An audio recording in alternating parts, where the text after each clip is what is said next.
कहा जाता है निराला से, निराला जी भूख से मरे थे और उसका पर्याय यह है कि जितनी सुविधा बढ़ी जिंदगी उतनी कठिन हुई। एक बार जोरदार तालियां फिर से। बल्ली मारान के मोहल्ले की पेचीदा दलीलों की सी वो गलियां, सामने टाल के नुक्कड़ पे पटेलों के कसीदे, गुड़गुड़ाती हुई पान की पीकों में वो दाद वो वाह वाह, चंद दरवाजे पर लटके हुए पोशीदा से कुछ टाट के पर्दे, एक बकरी के मिमियाने की आवाज, इसी बेनूर अंधेरी सी गली कासिम से एक तरतीब चिरागों की शुरू होती है।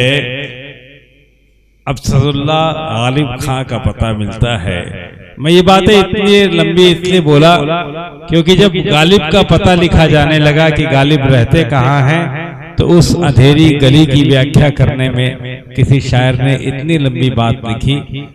शायर गजलकार तक पहुंचना कितना मुश्किल है और अगर पहुंचने का प्रयास करे तो उसमें कितना साहित्य भरा होता है। आइए मैं अंतिम एक दो पायदानों में, मैं जिन्होंने इस कार्यक्रम का संयोजन किया है, सरला जी की बड़ी बहन, ओरिजिनल बड़ी बहन, जिन्हें मैं विदुषी भी कहा करता हूं, मैं उनसे अनुरोध करूंगा कि वो अपने प्रियजनों को कुछ सुना दे। बहुत बहुत धन्यवाद सर। मुझे लग रहा था कि मैं सबसे पहले 2-3 मुक्तक कहने की का अवसर पाऊंगी, क्योंकि मैं इन सब में सबसे छोटी कवित्री अपने को मानती हूँ। अब ये क्रम में मेरा बाद में नंबर आ गया अलग बात है।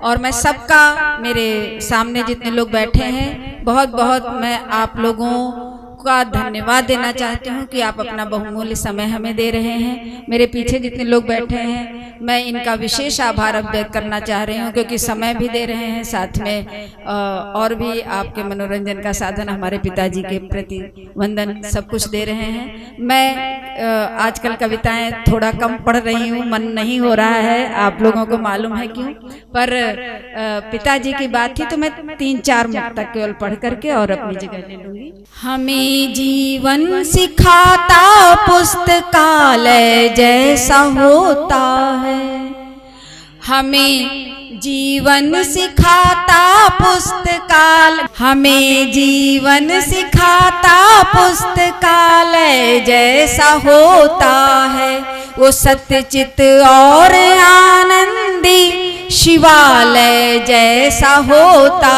है। मुसीबत की हर एक आंधी को खुद पे रोक लेता जो, मुसीबत की हर एक आंधी को खुद पे रोक लेता जो, पिता बच्चों का रखवाला हिमालय जैसा होता है, पिता बच्चों का रखवाला हिमालय जैसा होता है। और पिता और माँ में अंतर, शोभा दीदी का आशीर्वाद मिल जाता है, लगता दुनिया का मिल गया। और सरला तो ऐसे ही बहुत प्यार करती हैं, तो कोई बात नहीं। बहुत अच्छा, बहुत बहुत आभार। माँ और पिताजी में जो मेरी दृष्टि में अंतर होता है, वो मैं 4 पंक्तियों में, आदरणीय अध्यक्ष जी, हमारे दुख में रोती है, बहुत ही छटपटाती है, हमारे दुख में रोती है, बहुत ही छटपटाती है, सभी अपनों से माँ दुख दर्द सारे गिन सुनाती है, मगर सीने में लेके गम का तूफान चुप हुआ बैठा, मगर सीने में लेके गम का तूफान चुप हुआ बैठा, दुआ भगवान से करता पिता अनमोल ठाती है, दुआ भगवान से करता पिता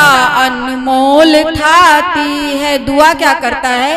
सभी सुख दो से भगवान बना के रास्ता कोई, सभी सुख दो से भगवान बना के रास्ता कोई, कभी लगने न पाए दुनिया में गम की हवा कोई। वो औलादों की खातिर बस यही जज्बात रखता है, वो औलादों की खातिर बस यही जज्बात रखता है। मजूरी कर रहा हो या के अफसर हो पिता कोई, मजूरी कर रहा हो या के अफसर हो पिता कोई। और अंतिम 4 पंक्तियां मैं अपने अतिथि का स्वागत करते हुए अंतिम 4 पंक्तियां निवेदित कर रही हूँ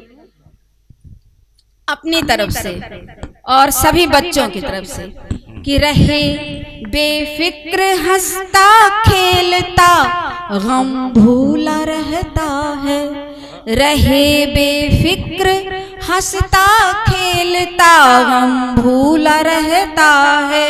वो इठलाता मचलता लाड़ भी दिखलाता रहता है, वो इठलाता मचलता लाड़ भी दिखलाता रहता है।